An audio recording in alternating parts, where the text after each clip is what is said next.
And joining me now from Big Ten Huddle, my buddy JR, back to see us again. JR, what's shaking, buddy?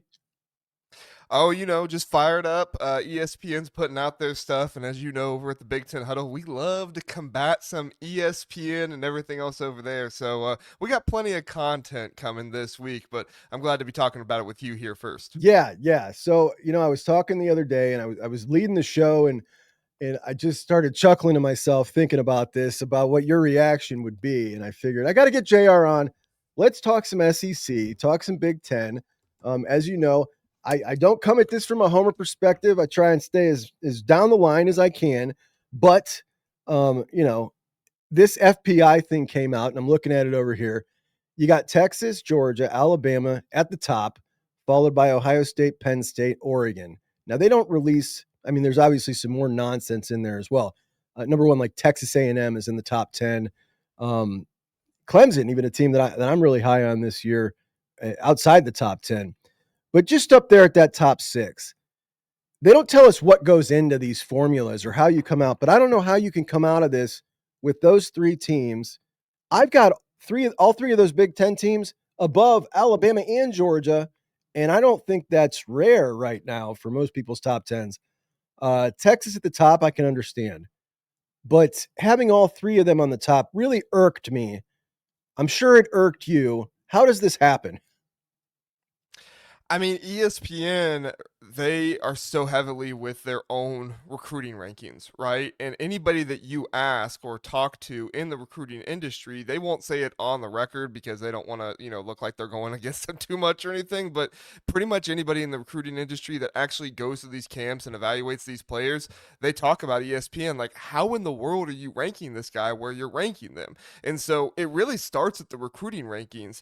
And everything that I've looked up about ESPN FPI and their data and their formulas and everything else, it is very heavily favored by the recruiting rankings. And so I said, okay, well, I'm going to go look at some Big Ten teams. Where do they fall in ESPN's recruiting rankings? Now, it's not exactly, fit for fit, but for a few teams, I went back and said, okay, well, where did they rank in ESPN the last 3 or 4 years? For almost every single team I looked up, Illinois, Indiana, Ohio State, this is about where they are in those recruiting rankings. And if you've been watching college football the past few years, not just, like last year, however, you could take it from last year, it doesn't just matter your roster talent anymore. A lot more goes into it. Coaching, chemistry, development. There is so much more that goes into college football and actually putting together a cohesive team that is going to play together well. And on top of that, depth. And that is a huge thing that teams are missing nowadays. You can have good recruiting rankings, but teams like Alabama and Georgia are losing key players in their depth. To me, that was one of the biggest things that Ohio State had for them last year. It was one of the biggest reasons why Travion Henderson and Quinshon Judkins looked as fresh as they did, and Dylan Sampson couldn't take any more than 3 or 4 carries in the game. It was because they ran Dylan Sampson dry, and Travion Henderson and Quinshon Judkins, obviously they had very good seasons, but Ryan Day wasn't out there trying to get both those guys 1,500 yards. He was just trying to play for the playoffs. They got there. He unleashed them. It is what it is. And so when you look at this stuff with ESPN FPI, more than anything, it's just outdated. It's outdated stuff that doesn't work in college football anymore. Now, might we see a regression back to the norm? Sure, it could happen. But at least for right now in college football, I don't see recruiting rankings being the only thing to go on anymore. Is it a big thing? Oh, yeah, for sure. But it's not the only thing anymore. I think that has been very evident, and it's kind of something that, as someone who comes, by the way, I had no idea that they were using ESPN recruiting rankings. It never even crossed my mind because literally nobody goes by ESPN recruiting rankings. It's such garbage. I don't mention it ever when I'm talking about recruiting. Like, it's not even something on my radar. But yeah, that never crossed my mind. But it makes sense now that you say it. Um, but I really think that you make a great point, and as someone who is very steeped with that as kind of my background and my premise for how everything starts, it's been somewhat, I don't want to say shaken me, but it's been hard for me to come out of the fact that we have started to see teams who don't not only historically recruit well, but even currently recruit that well, playing really good football. It's been tough to process. For instance, when you look at a team like, let's just say, an Auburn in the SEC, and I know the kind of players that are going to Auburn. We see guys like Cam Coleman and dudes go into those classes, and we know what these guys are capable of. They've got a whole lot of those type of dudes on their program. And then you compare them to a Big Ten team like a Minnesota or Wisconsin, who's not getting those same caliber of athletes on their program. And you look at these two things, I'm always going to lean towards, well, that Auburn team's probably going to be a better team. And we're just not seeing that anymore, because you can come in and you can make a team whole with the portal without having, you don't have to have a huge portal class. It doesn't have to be super highly ranked, but you can address these deficiencies that you have and just patch them up. And if you got a cohesive unit, an experienced unit, an older unit, guys that know each other and play well, you can compete with anybody. And that's one of the reasons why I'm so high on Illinois this year going into the season. Illinois is not on this ESPN FPI top 25. If I'm not mistaken, I think they're down at like 40th or something like that, which is fine. I mean, that's where the recruiting ranking is, I guess. So if that's what your data tells you, to me, you're just putting in the wrong data. And I think one of the big reasons why you see a team like Illinois elevate and get up to that top 25, top 20 status, at least last season. I think they finished 19th or something like that last year, at least in the AP top 25. One of the reasons why you see that is because these teams know who they are. Arkansas is trying to win the SEC. I got news for you, Arkansas. You're never going to win the SEC. All right. I don't care if Sam Pittman's your coach. I don't care. Like, you might have an LSU year where you win it one time, but that's it. You are never going to be Georgia. You are never going to be Alabama. It's just the way it is. It's the way it is with the recruiting rankings. It's the way it is with recruiting and regionality. And it's also the way it is when you have every single school recruiting one area. The big thing with the Big Ten right now is you have Oregon and USC battling so much for California. But I got news for you. Iowa's not battling for California. Minnesota's not out here battling for California. They're staying in their pockets where they know they can get guys, and then they're supplementing that with the portal. Places like Arkansas aren't trying to do that, and that's why it was so flabbergasting to me that you got Arkansas here at 22. I even responded with like that polar bear meme, like, what the hell is a polar bear doing in New York or something like that? Like, to me, that's Arkansas here. Like, what the hell is Arkansas doing in, ESPN FPI top 25? I get Florida, I get Auburn. I don't really agree with it, but I can at least understand it because of like recruiting rankings and stuff. And then on the other hand, like, you got Missouri up there. What does Missouri do other than that one season? Has a team ever lived off of a bowl victory more than Missouri did when they beat Ohio State because Ohio State was on their third string quarterback? Nobody ever wants to talk about that. They just want to say, oh, Missouri beat Ohio State. And it's like, dude, you guys beat Ohio State when they didn't have their number one wide receiver, when obviously the defense was going through a shift because at that time, Jim Knowles just decided, okay, Jack Sawyer, go out there and just go after the quarterback as much as you want, when he wasn't allowed to do that all season long.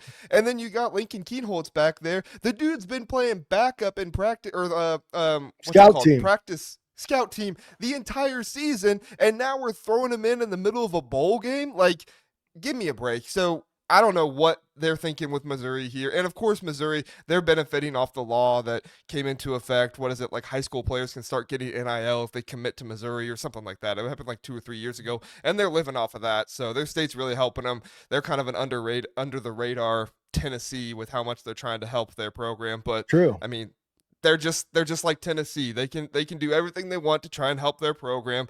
But at the end of the day, to me, Nico Iamaleava was he was the nail that solidified my thought process of the SEC, which is you have a whole bunch of money down there, you have a whole lot of talent acquisitions, but you don't have coaches who, one, know who they are, and two, you don't have coaches who can build chemistry and build development. It's a huge thing that's going on with Ohio State right now that I don't think it's talked about enough. And I respect you because I think you talk about it more than other people do.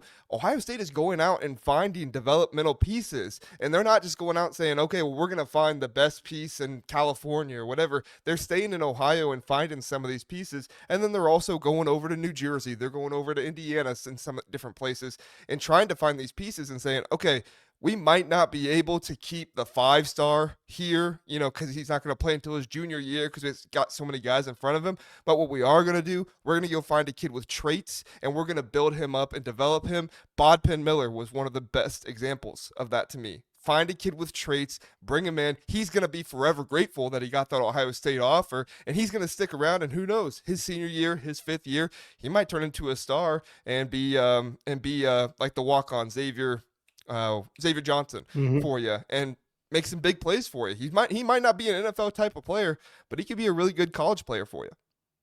No, yeah, it's a great point, and it's a great strategy. It's you're working off a budget. You want the smallest turnover you can possibly have. You bring in some of these guys who are going to love being a part of your program and put in that work and not come in with, I got to play in 2 years or I'm out of here. And Ohio State has adapted quicker than anybody else. Um, it is going to affect things like blue chip ratio artificially, and that needs to be understood. I was just talking to somebody the other day, and they were talking to me about a position coach, and they were quoting me the blue chip percentage of the position players that guy was bringing in. And I said, "Well, that doesn't square." And he's like, "What do you mean?" I said, "Well, let's say I am the defensive line coach at Ohio State, and I go get the number 1, 2, 3 defensive linemen in the country, and then I take 2 developmental guys." That are 3-star kids. Well, my blue chip ratio isn't going to be great, but I just had the best class in the country. Oh, I get it. Yeah. Okay. Yeah. That's a bad stat. Uh, but I want to talk about Greg Sankey for a minute. So, what we just saw in these meetings down at the SEC is they sat there and they had these meetings, and Sankey obviously picked, I think, the worst possible time to stand there and beat the chest of the SEC as the most difficult schedule by miles. The gauntlet. It's insane. You got people coming out this week like Brooks Austin, who I think does a really good job, but uh, clearly an SEC homer. And I try, as a guy from the Big Ten, to be very even when I'm talking about this and trying to give fair analysis. And it is definitely not a clear, decided advantage that the SEC has a more difficult schedule with 8 games than the Big Ten has with 9. You can put whatever phony strength of schedule metric you want on it, but very much like we're talking about with this FPI in the recruiting rankings, those recruiting rankings are based on what? Opinion. Those strength of schedule metrics are based on people's opinion as to how good those opponents are, which it all falls apart. There's no statistician or scientist going to look at those numbers and say, yeah, this is square, this is data. It's not. It's opinion based somewhere down the line. And I just can't understand why now they're trying to make this the argument to go to that 9th game, which I agree. It was never their idea to go to 9. They didn't have to, but now they want the money. They want the money and they want to go to 9. And they're saying to the committee, you guys got to change your criteria so that we can go to 9 and make this money because our schedule's so much more difficult. That I got a problem with. Well, and a lot of it has to do with that ACC, partnership with a bunch of rivalries over there, right? To me, that was one of the reasons why the SEC never wanted to go to 9 conference games, is because you'd have teams like Kentucky playing Louisville as a 10th, Power 4 game, and Georgia playing Georgia Tech. These are not really all that great of teams, but they're still, again, they are still Power 4 teams that recruit high enough level talent that they can get you, right? I mean, what was it? Georgia Tech was up like 17-0 on Georgia last year at halftime. Like, even though Georgia Tech is really not a team that should be able to get you, they're still a team that can get you, which is exactly what I say every time one of these SEC, honks, homers, whatever you want to call them, they come out and they say, oh, well, you play Northwestern. Is that really different than Mercer? It's like, yeah, buddy, it is. Absolutely. Northwestern can get you. When Pat Fitzgerald was there, they could get you, right? I mean, they were in the Big Ten championship game in, what was it, 2020? I think they were. And I get it, 2020 is not the best example of a season. But still, for a team to be able to get there, we saw Indiana have a good season in 2020.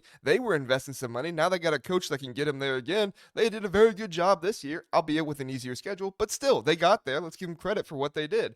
And so for me, that's my biggest thing is like, the SEC doesn't want to give up those rivalries to the ACC, and I get that. Nobody wants to be in a situation like Iowa where it's your conference schedule and your out of conference game is Iowa State every single year. And I know Iowa fans don't like that too. So, but I don't necessarily blame Iowa either, because you don't want to be Purdue 2 years ago when you played Virginia Tech, and I think there was another Power 4 team they played that season, and that was a difficult schedule, even though it didn't have, Georgia on the out of conference. They played Virginia Tech, and I believe it was Notre Dame, and they're out of conference. So they only had one game that wasn't P4, and that's a difficult schedule. And the other thing with this is that all these SP plus everything, strength of schedule rankings, if you actually go in and look at conference strength of schedule, you won't actually find all that much disparity, because they're just taking the average of those 8 conference games versus the average of the Big Ten's 9 conference games. And a lot of these places don't actually say, oh, what is your conference strength of schedule? I give the SEC credit. They do play a lot of good out of conference games. I believe LSU's playing Clemson this year. Alabama's playing Florida State. Like, that's good for them. But then the SEC teams want to come out and say, oh, look at Indiana's terrible out of conference schedule, which I agree, it is a terrible out of conference schedule. But there's SEC teams playing 2-3 terrible out of conference games too. I made a big tweet about it, how, over half of the SEC was playing 3 cupcakes or more in their out of conference schedule. I had some people argue with me, well, Memphis isn't a cupcake. Okay, sure, Memphis isn't Kennesaw State, but you get what I'm saying. Like, it's not like they're playing 10 Power 4 teams, which is what people want Indiana to do. And the hard part with this is, I agree. I want Indiana to be playing more Power 4 teams, because that's more good football for us to watch. I hate the Big Ten's out of conference schedule this year. Right now it's Wisconsin, Ohio State, and Michigan, really the only ones holding it up. Okay, I mean, Minnesota's playing Cal. I guess that would have been okay if Cal was better. Illinois is playing Duke. I guess that would have been fine. But these are not big time opponents that really get people, going and get people excited. And so for me, you look at the Big Ten's out of conference, and yeah, they don't have a whole ton of them because they're already playing 9 conference games. You look at the SEC's out of conference, and they generally have one, but generally outside of that, they don't have all that many other out of conference teams playing. And I think that's where some people just don't get it. They see a graphic with Indiana's 3, cupcakes on their schedule, and they say, oh, ha ha, Indiana. And yeah, Indiana should be ridiculed for that, because that's pathetic. But then you also have to look and say, okay, but there's SEC teams doing the same thing here, and we got to recognize that, they shouldn't get a pass just because they've got, some perceived harder teams on their schedule. I think more than anything, JR, it's the fact that they spread that one out to the later in the season, and you don't see all 3 in a row. I cannot stand the constant bickering back and forth. And at this point, I just want a couple of things. I want the SEC to go to 9 games, so that it could just be even now. It would be nice. They want to do it. Their athletic directors want to do it. They're going to try to say that they want the committee to change the way they judge strength of schedule. The Big Ten is not going to allow that to happen. So that's a non-starter. It's not going to happen. So the only solution, I want to also stop losing these out-of-conference games. We're going to see less and less. JR, it was no coincidence the other day that Ryan Day came out and said that you're not going to see games like Ohio State and Texas with them playing 8 and us playing 9, that it was released Ohio State was playing Navy, making 3 cream puffs in 2029. That was not a coincidence. That was saying, well, this is what's what.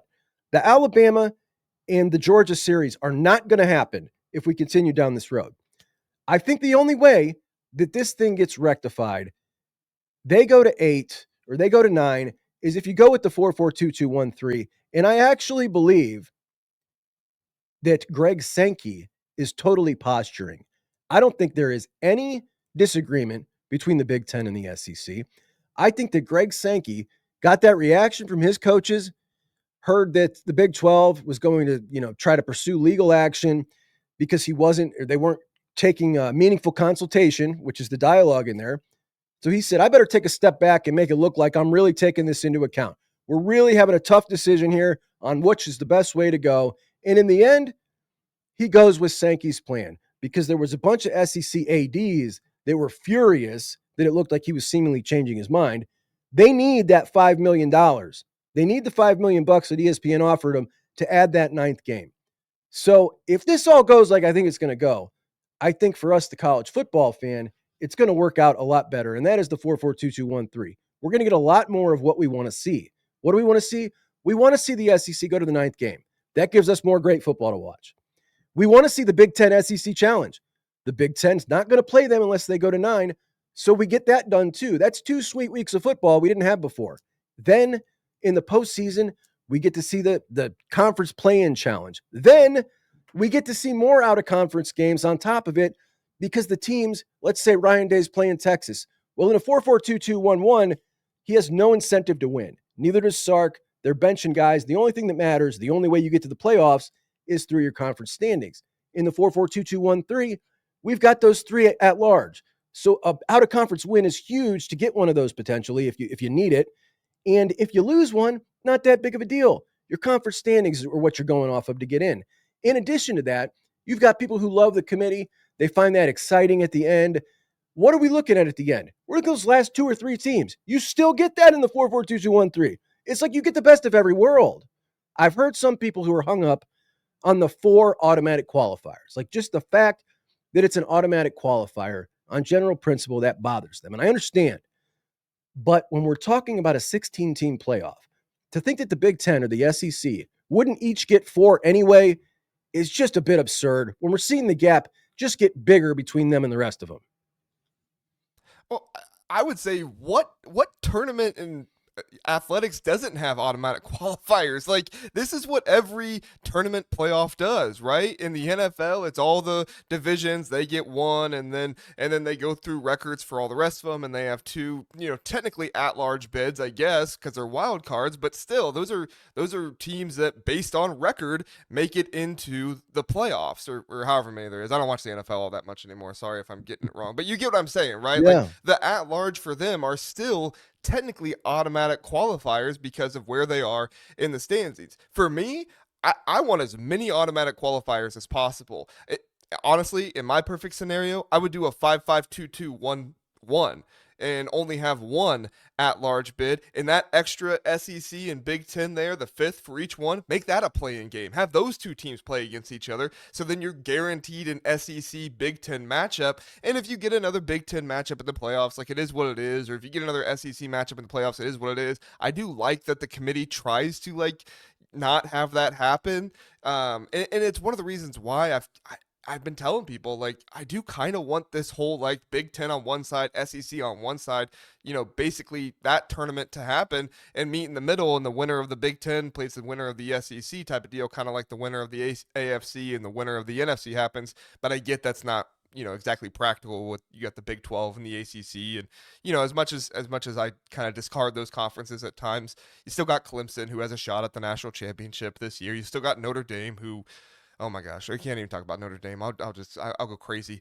But like, you still have some of that stuff, so you can't make it nice and neat and cut and dry. So I get that. But as far as I'm concerned, put as many automatic qualifiers out there. And I loved Josh Pate's idea.